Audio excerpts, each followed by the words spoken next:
shades than it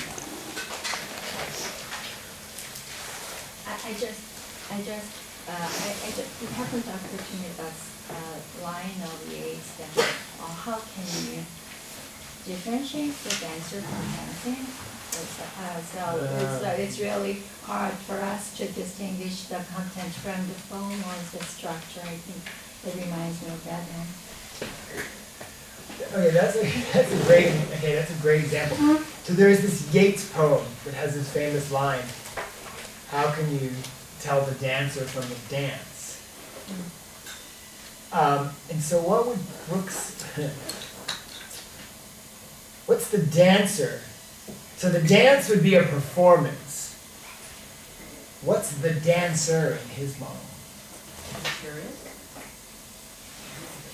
The dance is the material is the. Well, try to make it. So what's the analogy with the poem? The dancer would be the actor. Okay, so the answer is the actor, but it's different. The dancer is different than the actor in a play. I mean, the actor in a play speaks the words. The dancer makes the motion. Dance to the structure. And what's the content? Is the content that moves? No, it's this thing. It's Dance. Other affect the outcome. Yeah, it's a great example. You know, it's funny also. Well, it's a digression. But yeah, that's a very nice one. I mean, you might say, I mean, as a way of thinking about his examples, that what the dancer dance things points out is that, I mean, he uses these analogies in a very specific way.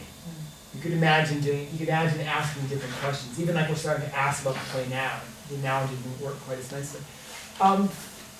Before we look at this poem, just remember with the paraphrase, part of his point, main point, is to say, the poem, it's not something that can be expressed in a logical formulation. It can't be put into a formula.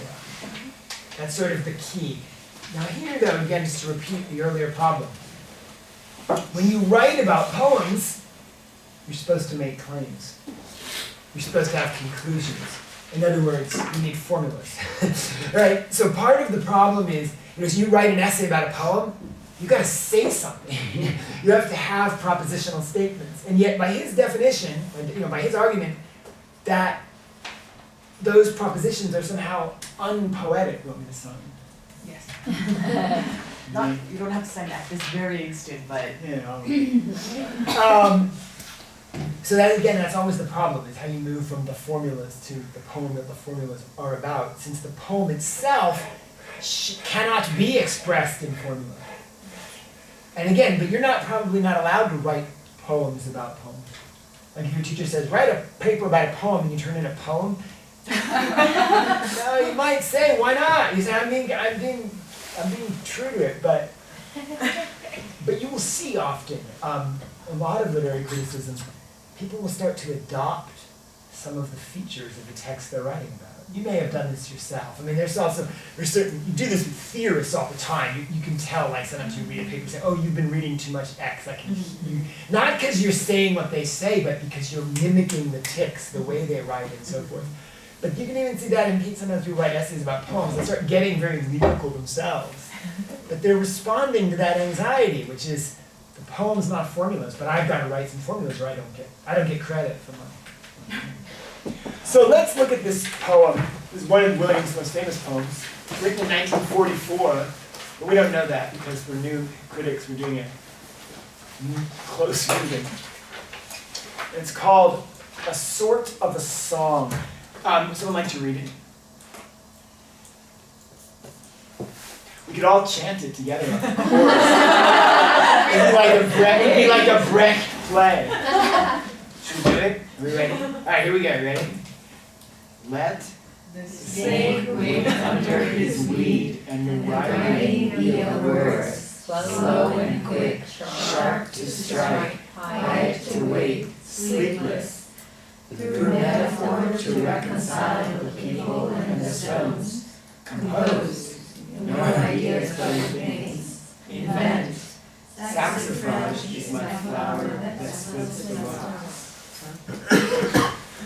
saxifrage is like a kind of like a little plant that grows on rocks. It's often like in the Arctic, you see. It's little brightly colored flowers. But okay. Well, all right. We're going to do a reading of the poem. So how do we start? What do we do? We're gonna do this. We're gonna write on the internet how to read a poem. Make a list. And now when someone Googles that, they'll know. They'll be like, thankfully, these people who seminar and soul, they finally put it on the web. When I Google how to read a poem, I get the answer. 9 easy steps. Can I send them a prize? They'll send us cookies. Yay, cookies. Are cookies popular in Korea? Of course. It's true. I once asked a friend who lives in Moscow, I said, do Russians like ice cream? She said, everybody likes ice cream.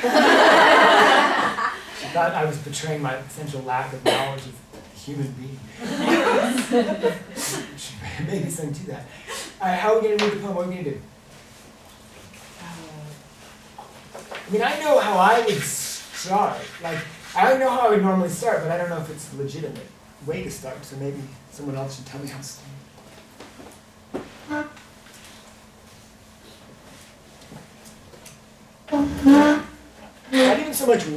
I'm not even worried so much what you want to say about it first, but how do we start? Didn't we just start by reading it? That's a good point. We did, and how so? Okay, that's a good way to put it.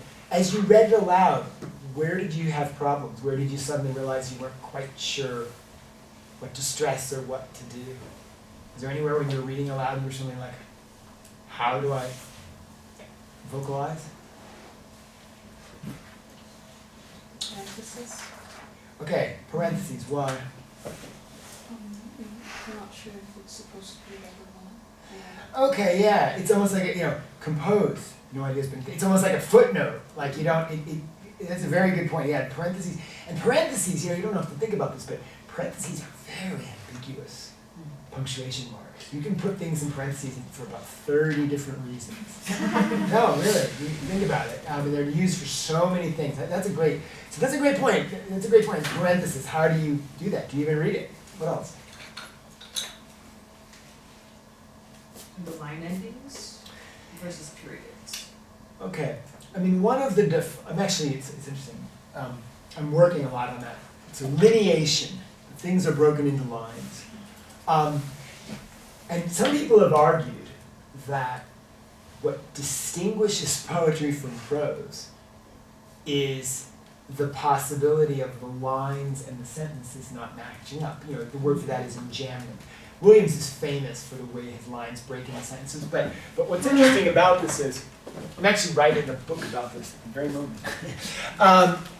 What's interesting about line breaks or lineation is that lineation is like another principle of authority. It's sort of like another model of authority that challenges the sentence. So normally, with a sentence is what you start and stop on.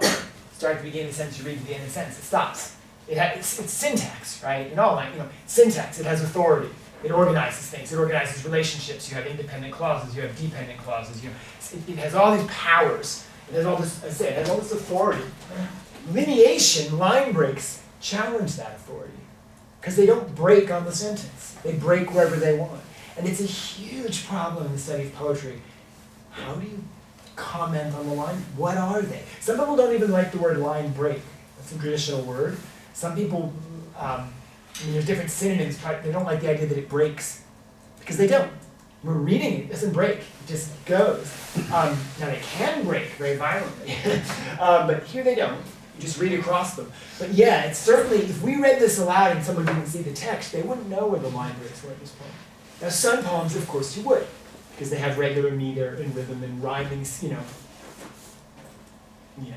they have, gaily bedight a gallant knight in sunshine and in shadow had journeyed long since. You hear the rhythms, you hear they break and whatever. Here you don't know. There's not a set number of syllables, not a set number of stresses. There could be, but again, it's a different principle of organization. And it's very hard to know exactly what you do with that. So line breaks are a problem. What else? We're still on this question of when we were reading, and again, it all started, I just have to remember how we got here. It said, how do we start the reading?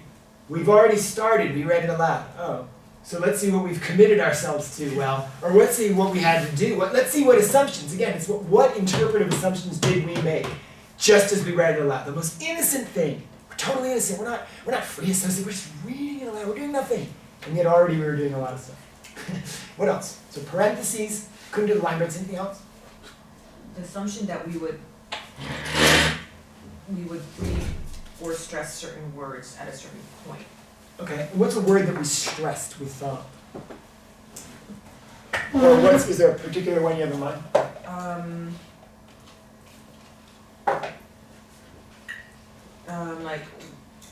Slow and quick, sharp to strike, quiet to wait. So that's what I assumed, but the question is that what the writer intended for me to think? Okay.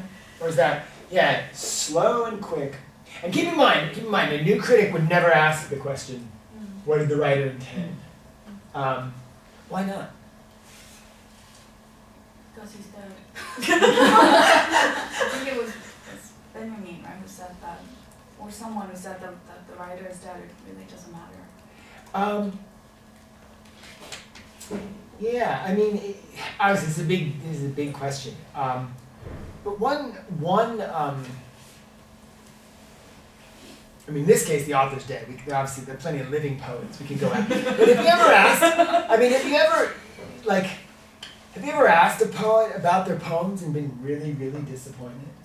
Like there are people who write amazing poems, you never want to hear them talk about their own poems.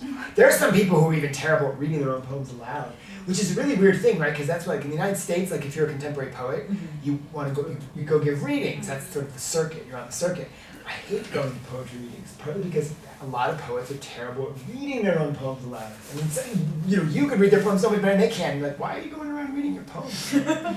What you do. But that's different. Yeah, I mean, the assumption that the poet necessarily knows.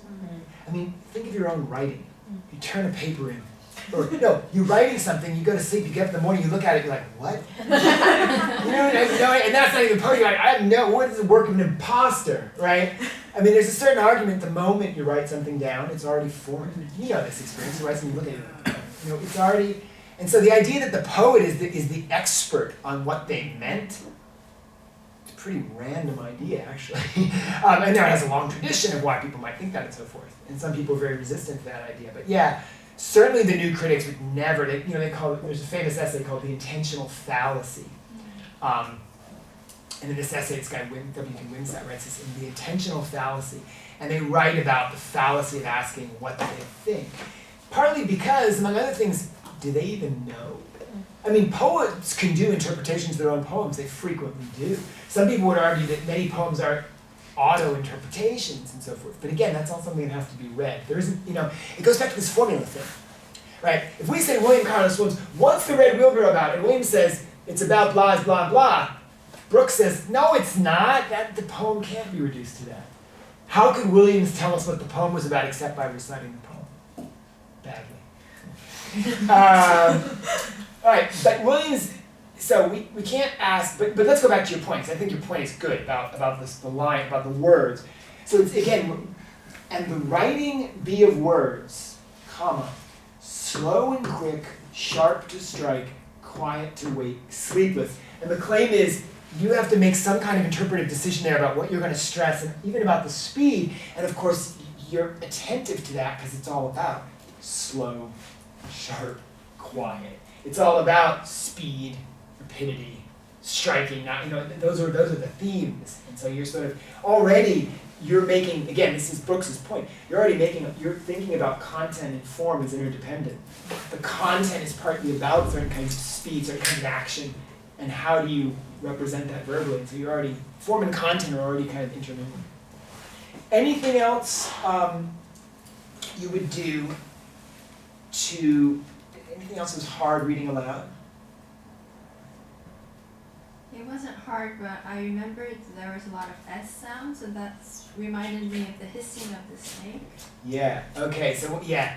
A sort of a song, snake, slow, strike, sleepless, compose, ideas, saxophone. Yeah, split. So there's lots of S's. So S is repeated. I mean, over and over. Sort of insistence of that sound. Yeah, that's a good observation. What else? The thing that hangs me up, I was just curious to see how people would deal with it. One was sort of trundled on. What do you do with the dash that begins the second stanza? I mean, what is that? Dash. It's kind of great. Like in German, you call that, it's literally like a thought stroke. Like a Gedankenstrich. It's literally like, it's like there's a dash in thought, like thought does a da-da-da-da dash. What is that? It's an M dash, I guess technically it's longer than an N dash. So like, why is it weird? It doesn't have subjects before. Okay, there's no subject. The whole part of that, the whole first part of that, that second stanza, through metaphor to reconcile the people and the stones, it doesn't actually have a proper finite verb either. Right? It's a dependent, and again, this it's a dependent sort of part of a sentence, but it's a fragment really. It has no finite verb, it has no subject. Does the dash link it back to the previous one? Does it change the relationship between the two stanzas? As opposed to if it had just started through capital T, even though it was still. If you could read it that way, but then there's a period at the end of sleepless. So that period seems to want to keep itself separate from the second stanza. Yeah. And there's a line break. There is a stanza break. It makes So the previous one ends. So what do you do then? Do you have to? In a sense, a whole reading of the poem is gonna. This is where you kind of get the inductive, deductive, but your reading of your poem is all going to have to somehow explain how you relate the two parts of the poem, and what that dash, right, it somehow calls attention to the kind of precariousness. It's almost like there was this chasm you had to jump across. Sleepless period. Now leap over the chasm, dash, and then we don't even get a complete sentence. And there are the sentences, right? The first stanza now is all one sentence. Let the snake wait under his weed, and the writing be of words, slow and quick, sharp to strike, quiet to wait, sleepless, period. And now we get this like staccato of like almost stuttering. Through metaphor to reconcile the people and the stones, period. Compose, parentheses, no ideas but in things, close parentheses, invent. Saxifrage is my flower that spoke the rocks. It's like you'd say, it just breaks down. So you had one stanza that was all this one long sentence, and then now there's like the jumble of things. And they're not all the same thing, right? If they were all injunctions, eat, drink, run, compose, but no, it's like this weird grab bag of things. And then a sentence. Maybe more like the first sentence.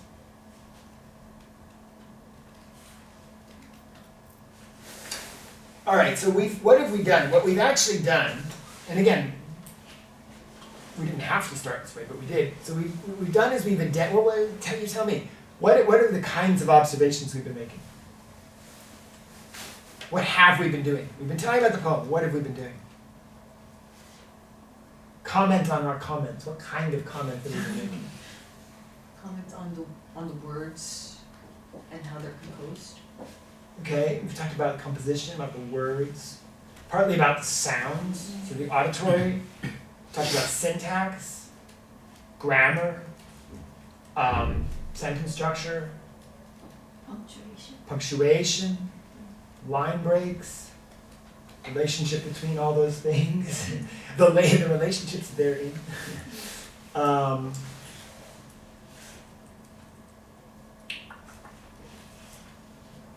So, and people might say, oh, you guys are all formalists. Listen to you formalists. There you go again, formalizing. They might say that. But let us remember that we're going to be like Brooks. We're going to talk about form and content. So let's now try to talk about the content. How do we do that?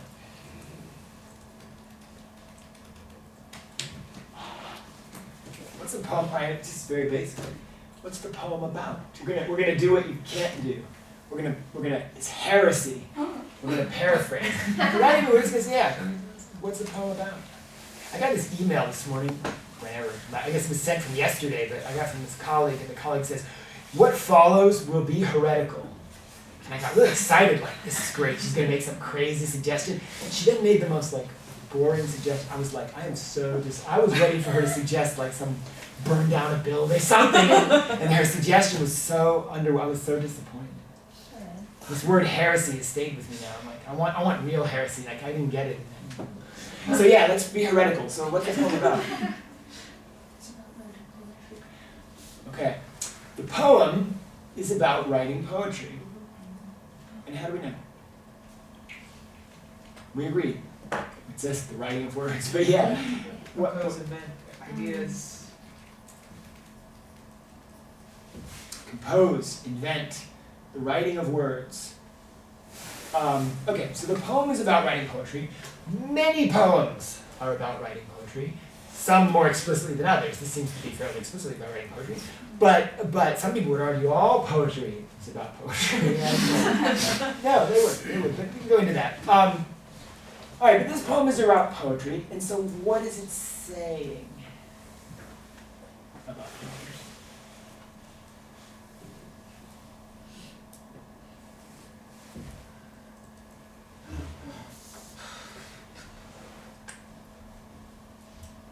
I don't have to say everything it's saying. What's one thing it's saying? Yeah, go ahead.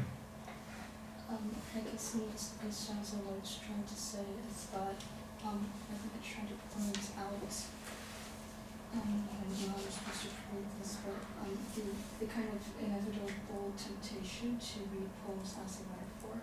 So when it says through metaphor to reconcile the people in the stones, it's kind of pointing out the tendency to read poems as metaphorical. And I think at the end it's trying to refute that idea. Okay, that's great. So two steps here. Number one, it's a pointing out to the fact that poems use metaphor. And then secondly, you want to say it's trying to refute the reliance on metaphor?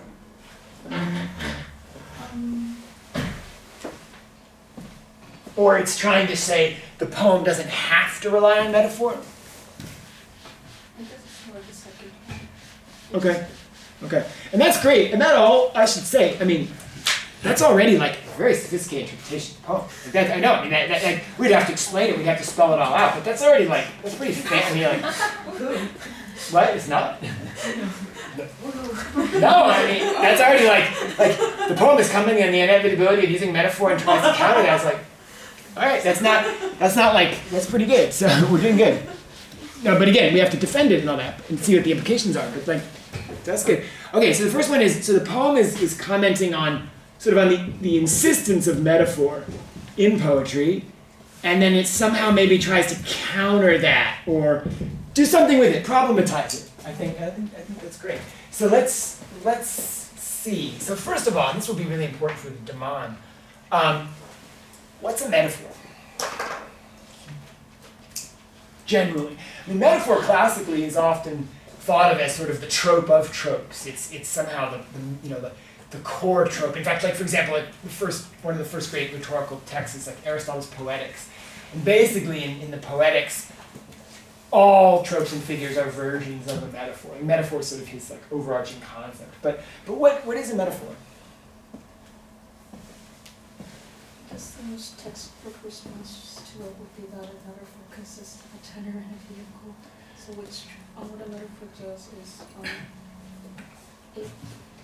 Which itself is, that's a famous definition, tenor and vehicle. Do we know where it comes from? I forgot his name. Yeah, that guy. But I always stumble because what'd you say? The famous dude. I always stumble because tenor and vehicle is a very specific metaphor itself. like via, you get really hung up on tenor and via. It's a weird, almost like a mixed metaphor to explain what a metaphor is. So the famous example, right, is something like Achilles is a lion. Now, what is happening there? Why is that a metaphor? It doesn't have to be a metaphor. You go to the zoo and say, who's that? A lion. Achilles. Say, oh, you're so witty, Mr. Zookeeper. I see you've studied Aristotle. It's not that much of a joke.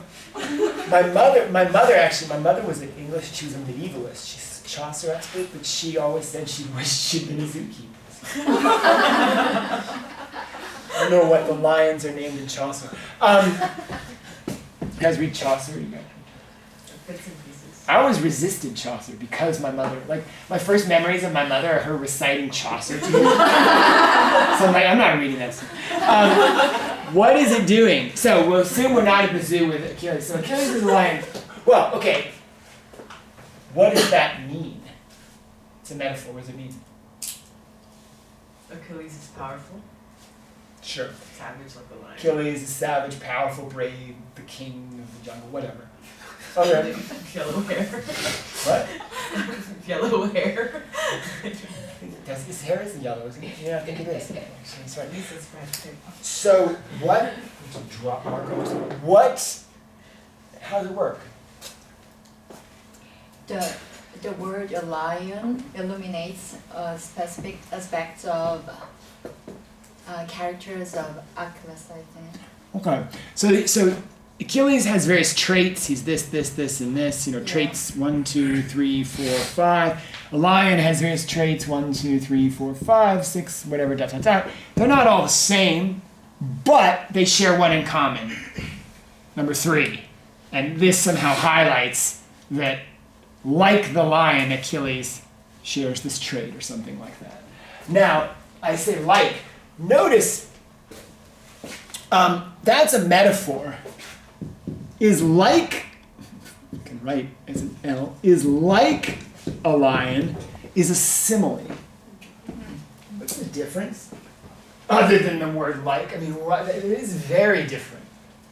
Why?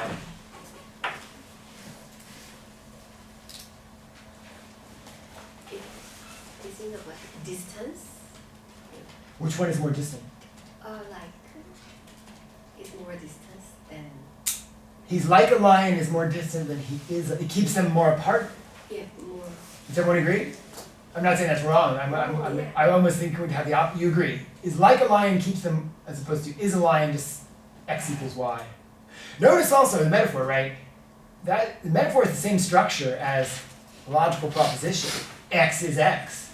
X is Y. Which is, of course, exactly what Brooks says you can't reduce poems to. These things all kind of blend. But okay, so you think the simile keeps them more apart. The weird thing, though, notice this about a simile. Nothing in the simile is figurative.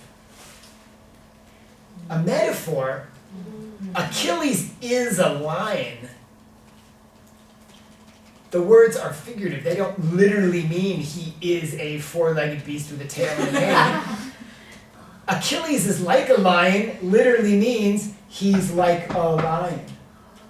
So you insert that one word, and suddenly it's not metaphorical anymore. It's literal. And so this is a very interesting thing about similes. So for example, like a simile is a simile is a figure. So classically, you go read Homer, right? You open it, long similes, and like the bees swarm around the tree at dusk as the sun, blah blah blah blah blah. So the army, da da da da. Huge simile, but it's literal. It's a figure. It's identifiable. You can go through and circle. You'll never miss them. You can circle all the Homeric similes. You'll get them all in the epic. They're all identifiable figures, but they're not metaphorical. Nothing. The words all mean literally what they say. It's a literal statement. And indeed, you could say that a simile is a literalization of the metaphor here. What does Achilles is a lion mean? Achilles is like a lion. But the second one isn't a figure. I mean, it is figurative, but the words are all literal. Okay? That'll be important, I think, later. But, okay, so there's what a metaphor is, roughly, sort of. Another way, a simple way to put that is simply, it's an analogy based on a substitution. X is Y means X is like Y. We analogize Achilles and the lion, we substitute one for the other. Something like that. Doesn't matter. Or you could say it's a substitution based on analogy, you could say it's analogy based on substitution. It goes back and forth, these things all kind of. Okay, so back to our poem. So the claim is, the poem is commenting on metaphor as being an essential part of poetry, and it's maybe trying to unsettle the authority of metaphor. So what's the first metaphor in the poem? The snake. And what's being said? It can be interpreted in many, what should I say? There are many snakes in the story and the literature, and first of all, it reminds me of the snake in Eve, Adam and Eve. Okay, so there are many snakes. You can think this is the snake in the Garden of Eden. In that sense, it seems a little sinister. The snake may lie. It's actually much debated whether the snake really lies to her or not. But yeah, it's the first. The snake actually, if you think about snakes, in the Garden of Eden, what's interesting in Genesis is the snake and Eve have the first close reading in the Bible. They analyze what God said. The snake said, and they have the first conversation about what someone else said, and they debate what it means. So that's like the first hermeneutic scene in the Bible. So the first hermeneuts are Eve and the snake, not Adam, that guy's and not God. God just gets quoted, let there be light, and God, that's the other thing, right? Genesis and the beginning is all about the power of quoting God. They just quote God, they don't interpret. No one says, what did he mean, let there be light? No, now notice this, however, I don't make that entirely as a joke, because this begins, let there be, let the snake. It doesn't begin, the snake is. It begins with a kind of imperative. But anyway, so what is the first stanza? What is it comparing the snake to? The snake. All right, so let the snake, so the implicit, let the snake wait under his weed, and the writing be of words, slow and quick, sharp to strike, quiet to wait, sleepless. Now,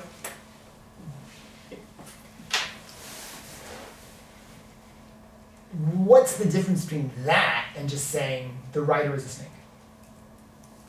It's more poetic. All right, and indeed, so I come along and I say, the writer is a snake, and Cleante Brooks says, no. What do they call it? Face palm? And he's just like, yeah, I don't like that. I say, the first half of the poem says the writer is a snake. And Cleante Brooks says, no. Heresy of paraphrase. Why is it heretical? What's wrong with my paraphrase? Or what does this poem do? The poem does something very different, actually, than that. What's the weirdest word, maybe, in the whole first stanza in that regard?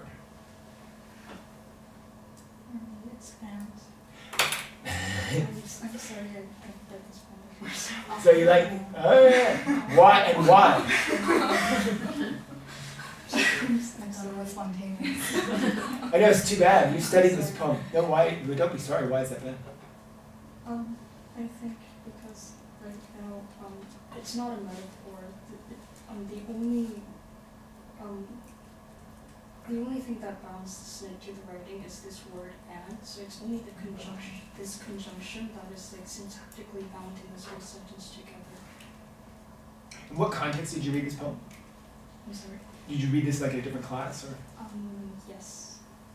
And read it well, apparently. sometimes it's not so good. So let this and this. And again, this let is a weird, let there be light. Let us write. Let us, and the poem that one, there's the and, because I entirely agree, and is the weirdest word, but that let is a very weird, the very first word of the poem, it reserves a kind of power for itself. The poem says, the language of the poem says, I can make this claim. I can cause this to be. I can command this to be. And again, the let is ambiguous there. It's, God says, let there be light, and then the quote ends, and there was light. It's an imperative. But if I say, let us dance, might answer, you might not. So I've either given you permission, or I've encouraged, or I've made it happen. It's a little more ambiguous when it's not God saying it. No.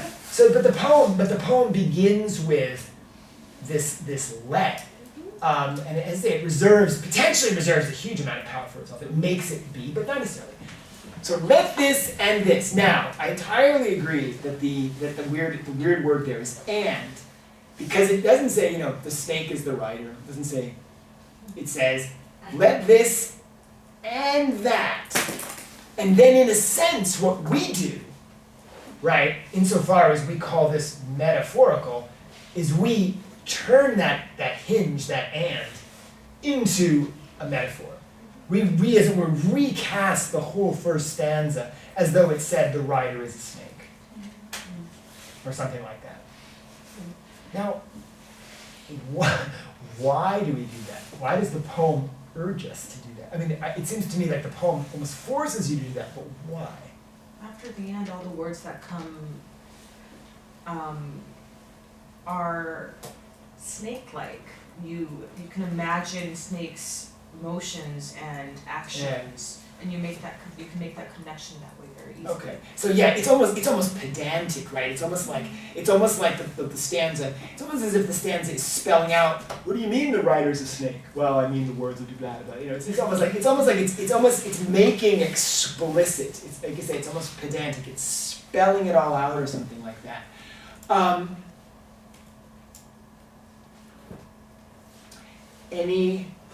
Anything else about that?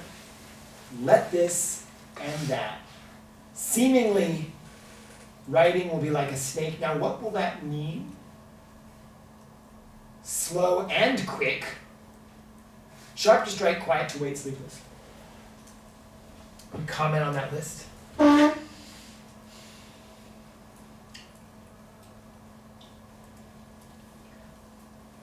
think it tries to show the similarity between the two objects.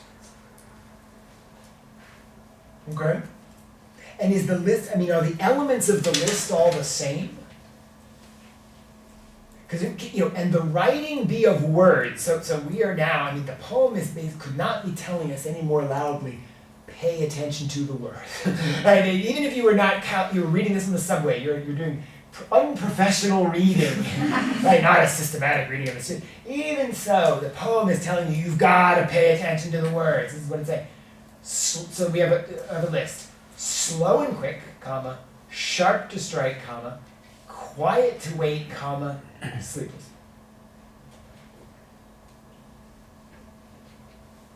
Just very, very literally, slow and quick is kind of oxymoronic.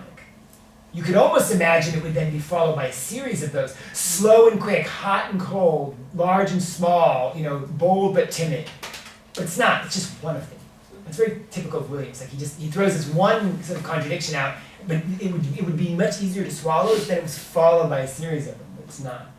Slow and quick, sharp to strike, quiet to wait, and let's go sort of together, right, with the infinitive constructions, to strike, to wait, sharp but quiet, comma, sleepless, which kind of hangs. It doesn't follow the patterns. It doesn't follow any of the previous patterns in the list.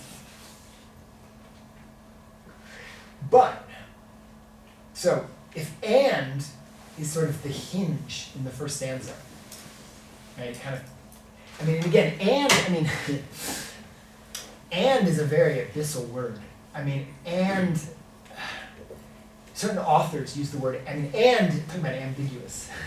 The word and, the conjunction is infinitely complex. It has so many weird nuances. You start thinking about it, like, write down the next 20 instances of the word and you see and look at them, and no two will be the same. Like, and is such a flexible word the way it functions. But if and is somehow that weird hinge, let this and this, that's sort of the kind of, the exposition of the metaphor that isn't really there. And again, it's like a phantom, right? The metaphor would be the writing is a snake, but it's not there. It's almost said, just like the title of the thing is a sort of a song. the first stanza is a sort of a metaphor. A sort. Now again, it's again also ambiguous. A type of or sort of.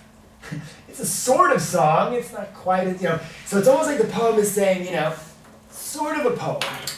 Sort of a poem, sort of a metaphor. Sort of not. Okay. But if and is the first sort of abyss we have to leap over, the hinge or something, what then is this dash now?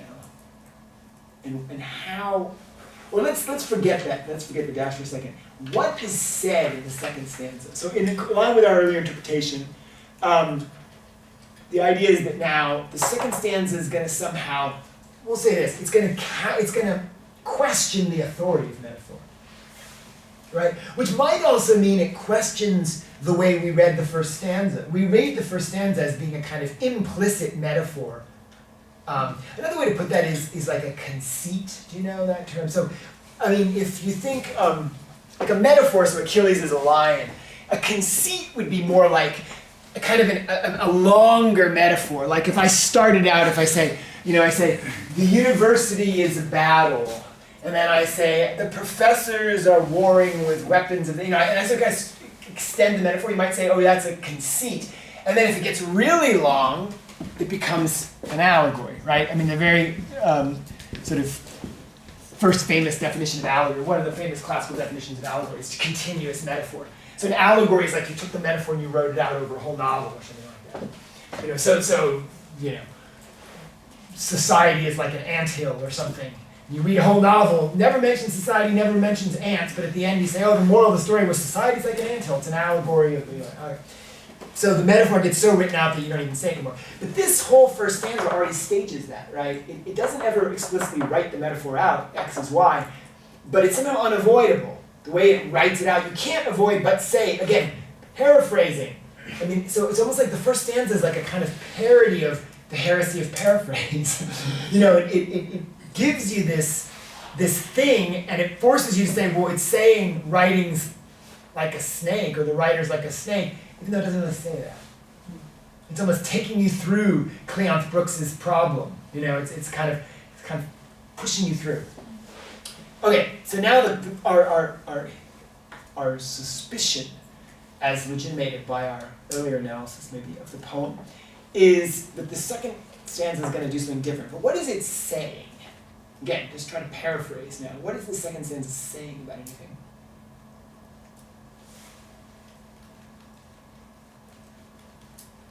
You don't want to use the conventional metaphors or conventional images. You want to create more substantial imagery.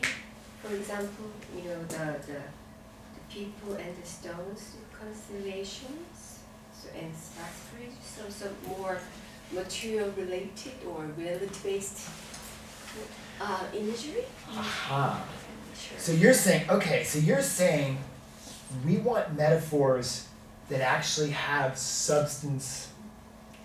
But not in the conventional way. For example, man is warrior, something like that. Yeah. Or more. We want to come up with, so we want to be both creative, but also we want there to be some substance to it.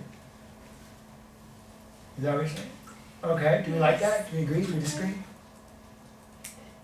Other thoughts about this? Compose, invent. And notice the shift. I mean, the first one, let there be. Mm-hmm. Let there be light. It's less, now it's become very directive. Compose. I mean, we've shifted. This poem is partly about imperatives, right? It's about the ability of language to give certain kinds of commands.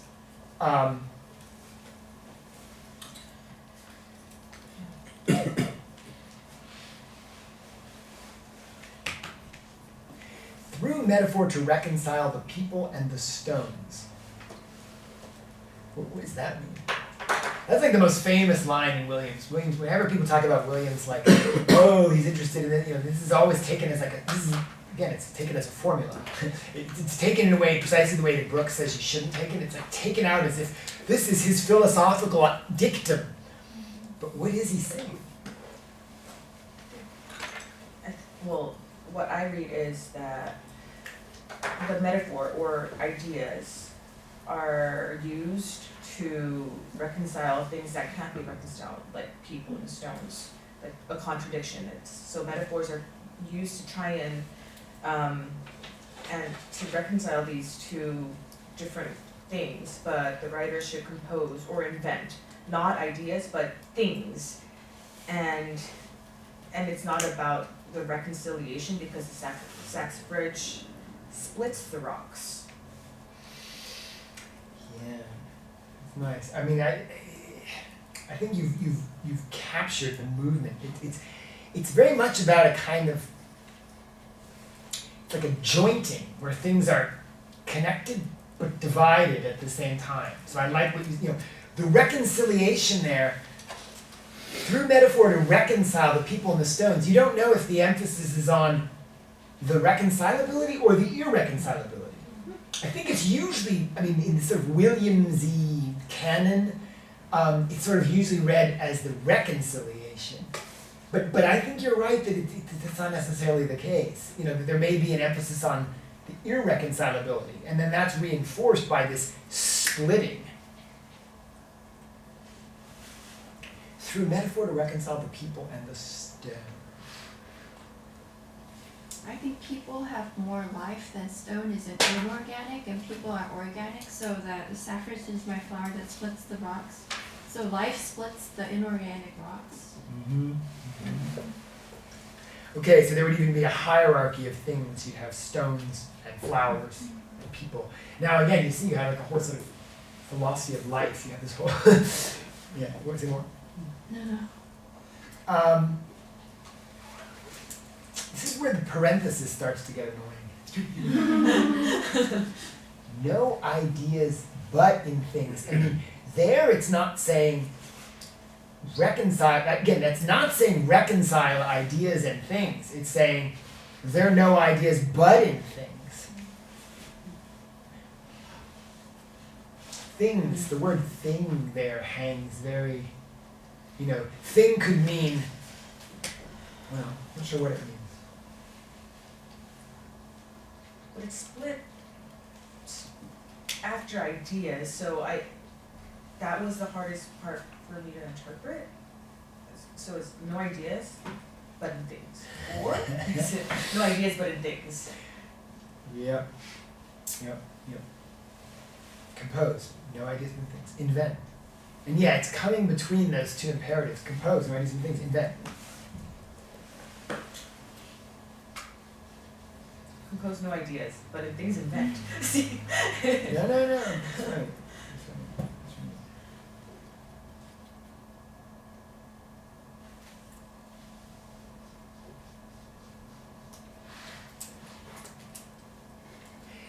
What would it mean to reconcile the people and the stones through metaphor?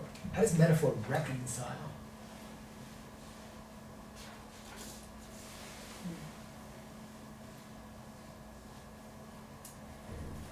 I think the easiest, well,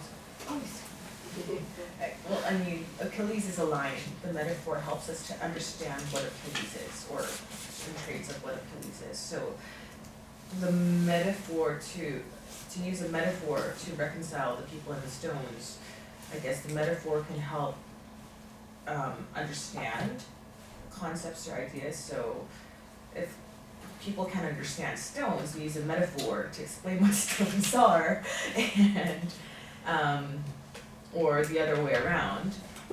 So in that sense, I think it can help with reconciliation. Okay. And that brings up a very interesting, a classical question about metaphor, which is that, is a metaphor expressing what you know, or is it inventing? Is it creating some new kind of knowledge? And that's where this question of understanding is very important. I think that's a very nice way to say that. Achilles is a lion.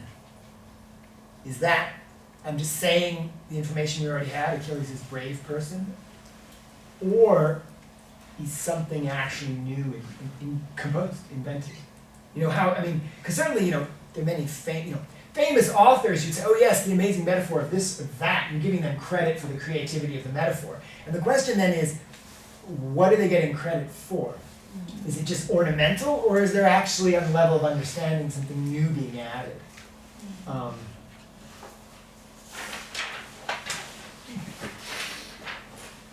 So let's pause now. Well, have we read the poem? You're shaking your head. Have we not read the poem? I'm not sure that we have, but she seemed to have a very specific reaction. Not so much. About 10%. No, but seriously, have we read the poem? And how do you feel? I hope so. We hope so. What have we done if we haven't? We have looked at it out of its historical context. Yeah, okay. We've not talked about it. We've not said it was written in 1944. What's going on in 1944? Nothing much. Just a world war. Yeah. The poem's about D-Day. The Allies invade France. Maybe. Okay, yeah. We have not talked about it in its historical context. But what else? We haven't talked about it in terms of Williams' biography. We've made some sort of sardonic gestures towards how people usually talk about Williams, but we haven't actually pursued them. Have we, in Brooks's terms, done a reading of the poem?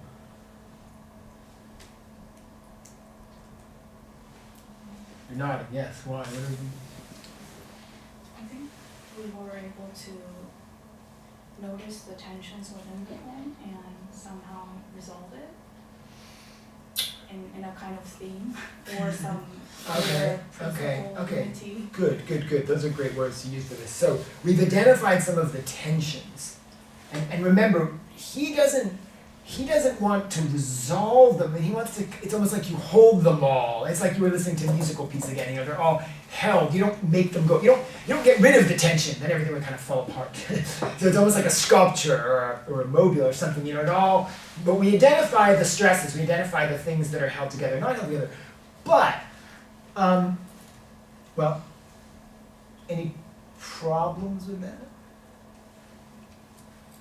I think if we go back to the analogy of, like, I guess, the orchestra or a play, I feel like what we've done is we've really looked at how it's composed, like the different lines and how the notes are Arranged? and whatnot, but we haven't talked about the overall action. Okay. That's nice. Okay. How would we do that? Or do you feel the absence of that? Like in your engagement here with the poem, do you perceive the absence like, oh yes, we've described the arrangement, but we're still, we're reading the sheet music, we're not having the symphony? Do you experience it that way or no? I think by analyzing the sheet music, you get a better sense of what the symphony is doing. Sure. No, absolutely. But if we read our analysis of the sheet music back into the poem, what do we get that we didn't get before maybe?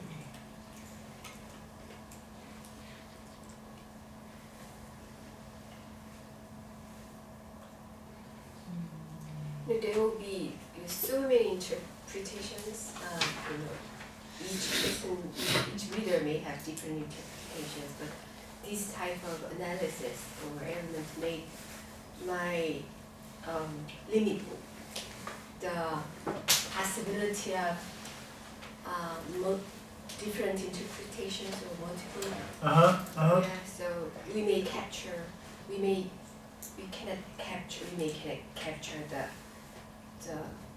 the whole performance, some different type of performance. Is it good or bad if we limit the interpretations? I don't think it's good or bad thing. Maybe it can be just one of the interpretations.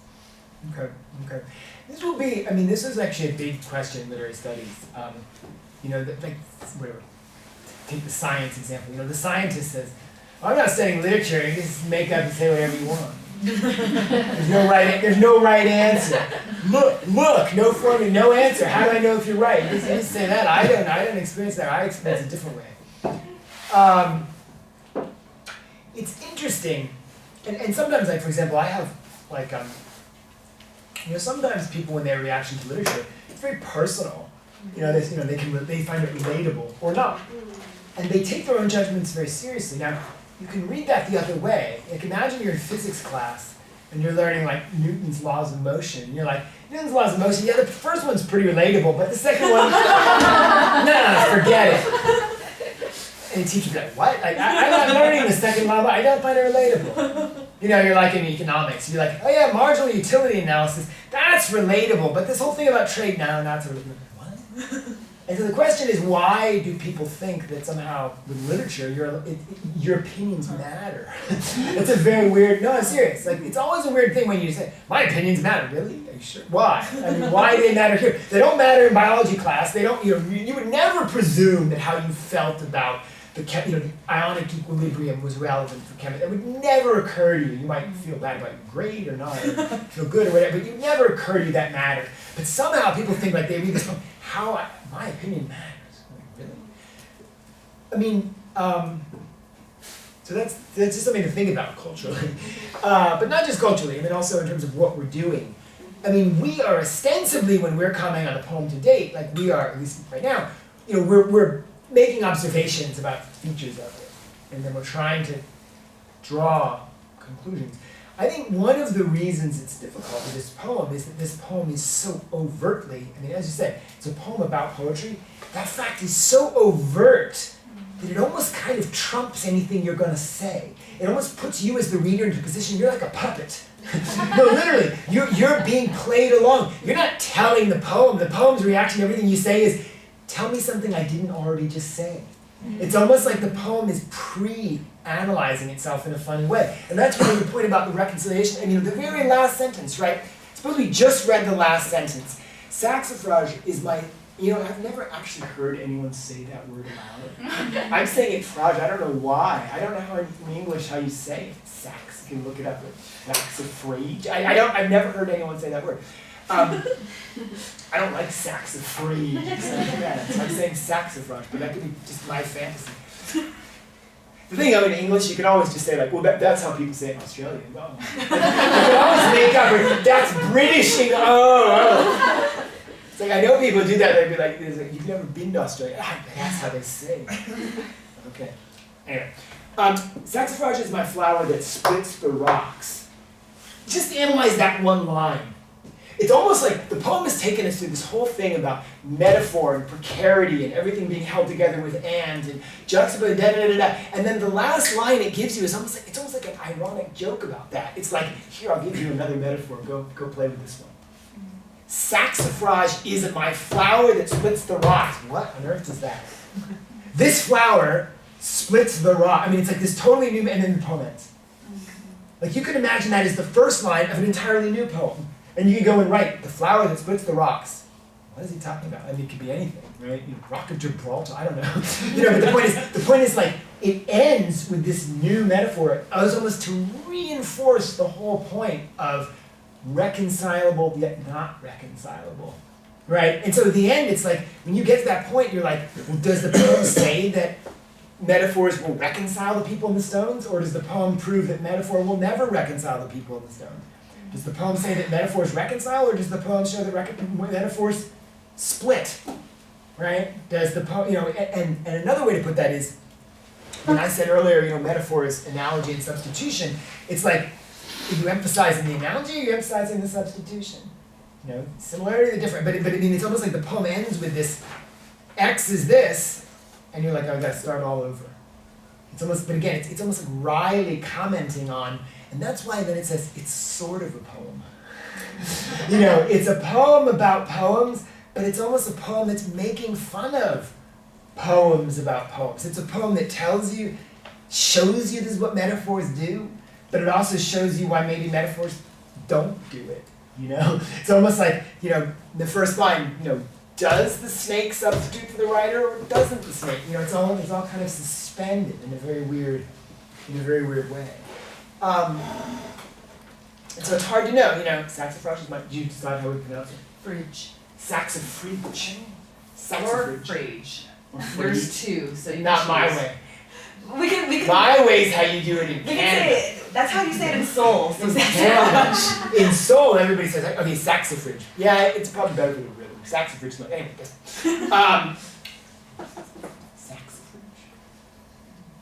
Saxifrage. But yeah, the poem, so you're kind of, as I say, there's this sense of this poem, like, you feel inadequate, like, your reading is, like I say, insofar as the poem is reading itself, the poem is telling you what it's doing with the concept of poetry, it's almost like you're never sure where your reading now starts, as opposed to just the poem has already read itself in a certain way. Now that, the reason I sort of harp on this a little bit, and there's more we could do with the poem, but the reason I harp on this, and I think it's a good bridge to this Damon essay, is that's a lot of what Damon is trying to do in that essay, is to talk about, when does your reading start, as opposed to what is the thing already doing. Now, maybe this would be a moment to look at Damon. So, Damon, I think, is he's harder to read than Brooks, right? Slower going, maybe not. Easier? Probably not easier.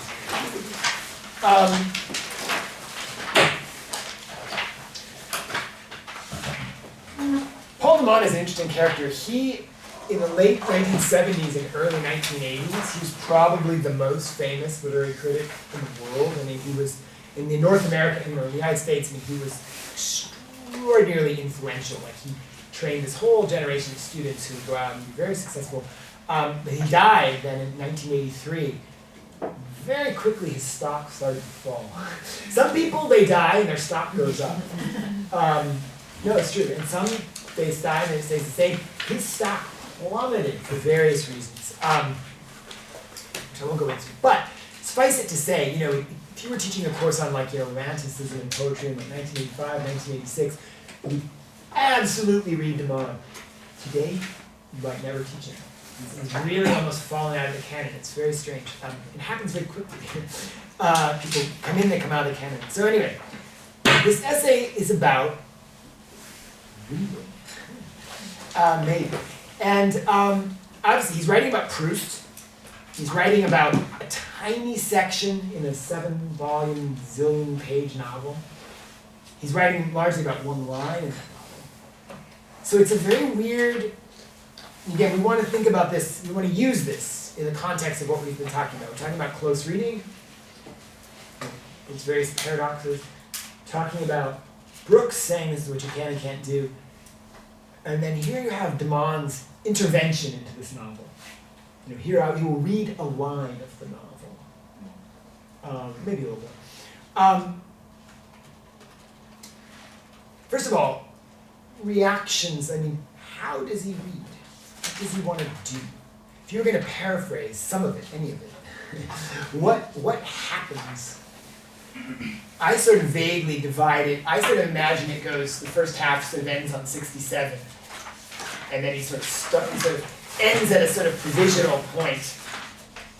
At the top of 67, there's a break, magically, there's a break. And then he sort of redoes it into 2 more steps. It gets messier. But even in the first part, what does he do? What is he doing? What does it mean for him? Again, I mean this just really in a very much a descriptive sense. What does it mean for him to read Proust? There's a kind of joke here. He sort of starts out by saying, I'm going to read a scene where the narrator's talking about reading. And then the first thing he says is, that may be very misleading. It may be what the novel has to say about reading is not about the scene of reading. Nonetheless, I'm doing the scene of reading. And then much later, you'll remember, he'll get to when he's talking about the allegory, and he'll say the same thing, basically. He'll say, the fact that this is where this allegorical figure comes in doesn't mean the things about allegory, but then he'll make it all about allegory. So there's this weird playing with the theme that he does, but that's a side summary. How does he read? What is your reaction? How does he do things? Suppose we're trying to describe this.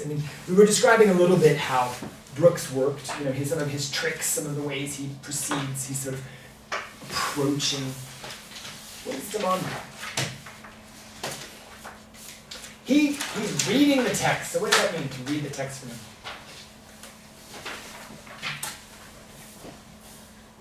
The first question that jumped out at me was towards the bottom of the very first page of this, Okay. 57. Yeah. And it says the question is precisely whether a literary text is about that which it describes, represents, or states. Okay. Which is something that I guess I need to question more. Okay. Okay. Yeah, that's a great point. I mean, having read the Heresy of Paraphrase, does that question that? Does the Brooks essay question, whether, I like what you say, the question is whether a literary text is about that what it describes, represents, or states. Could that be, the word there is about, right? What's it about? Is it about what it's, is it about what it's about? Is it about what it's talking about? You said you've never questioned that. Well, let's say for example. I don't mean that in that way, I think that's good. I think me personally, I'm very conditioned to read what it's not about. For example, if we're reading a book like Emma, then you read for, you do feminist readings of it, you look into the cultural context, the historical context, the context of the empire, whatnot, and I've written a paper on social welfare. But is Emma about social welfare? No, actually it's not about social welfare. So it brings me back to that close reading. But is Emma not? Maybe it is. No. For example, I'm thinking of there's Wordsworth. So Wordsworth, like when I was your age and you took romantic poetry class, you read basically 5 male poets. You read Wordsworth, Keats, Byron, Shelley, and Coleridge. That was it. You read those 5. No one ever questioned that. In the intervening decades, people have radically changed the canon. If you taught a romantic poetry, British poetry class now, and you taught just those 5 authors, people would think you were making a retro joke. You're like, oh, you're making a joke, like it's 1984. The canon changes much faster than you might think. It'll probably change back in 20 years from now, just Byron's way. But, for example, I'm remembering an essay that I was saying before, Gayatri Spivak, she wrote about some poems in Wordsworth. And, make it simpler. Anyone ever read Tintern Abbey? It's a poem where the poet is on a hill and is seeing this ruins of this abbey and remembering seeing it before. And so then there's a famous essay that was written about it where someone said, and the poem's dated July 13th. Now, why is July 13th an important date? Well, because it's the day before Bastille Day, July 14th. And so the poem sort of encrypts history and the whole question of revolution, even though the poem is not about revolution at all, ostensibly. It's all about looking at the water and the passage in your minds and the trees and memories. No one ever says Bastille, French Revolution, nothing. But there's just that date. And then the other important thing is the poem explains exactly where it's written, and it happens to be written near this town. But the town's not just any town. The town is a major industrial center that's producing goods for the war that's going on the continent. So the poem is ostensibly this idyllic thing of the romantic poet out in the nature looking, but it situates itself spatially and temporally directly proximate to important world historical events. So, in one sense, you might say, for generations, no one read the poem that way. They read it as a romantic poet reflecting on the nature of the mind while thinking about memories of the water. And then someone comes along and says, no. It's all about the war and industrialization of Britain for the war and da-da-da-da. But does that mean the poem wasn't about those things, or we only just now noticed? I guess it's the same with Emma. There's so much that's gone on in post-colonial studies where people have gone back to all the classic novels and reread them and showed that they're all predicated on the dynamics of empire. But is that to say they're not about empire, or is that to say we didn't notice? And I don't know the answer. Because you were sort of distinguishing very sharply. The one is, I like the way you put it. I'm reading about. In other words, you said I'm reading about what it's not about, and I was sort of imagining it, or I'm reading in what it's not said. I'm reading the unstated. What's in the margins, which I think is great. I think that's totally I think that's a really nice way to put it. And yeah, but I'm wondering, is that to say, it's, if it's in the margins, if it's the unstated, could it still be about that? And I think, but that is very much a question of allegory, right? Because what is allegory? The definition of allegory is like you say something, but you mean something else. Allegories. I mean, literally, I say this, but I mean that. It's not the opposite. That would be irony. But it's allegory. So I write a whole story about whatever, but it's really about the slave trade in the Atlantic. Or I write a poem about this, but it's really about the French Revolution and the Napoleonic Wars. Right? And the problem with allegory, and Damon will get into this in this essay, the problem with allegory is there's a weird, this is the weird thing. So, said allegory is defined sometimes as an extended metaphor. So, with Achilles as a lion, you have this direct assertion of relationship on the basis of resemblance. They share a trait, like they share trait number 3. So you have a statement that has an explicit basis, right? So if I just say something like, the kaleidoscope is a candy bar, that could be, I suppose, wow, you're so poetic, Jan, that's a nice metaphor, but you don't, you can't immediately do your inventory of the traits of the candy bar and the kaleidoscope and see where they match up. You're inclined to say, Jan is just muttering, he's just positing, right? But the problem with allegory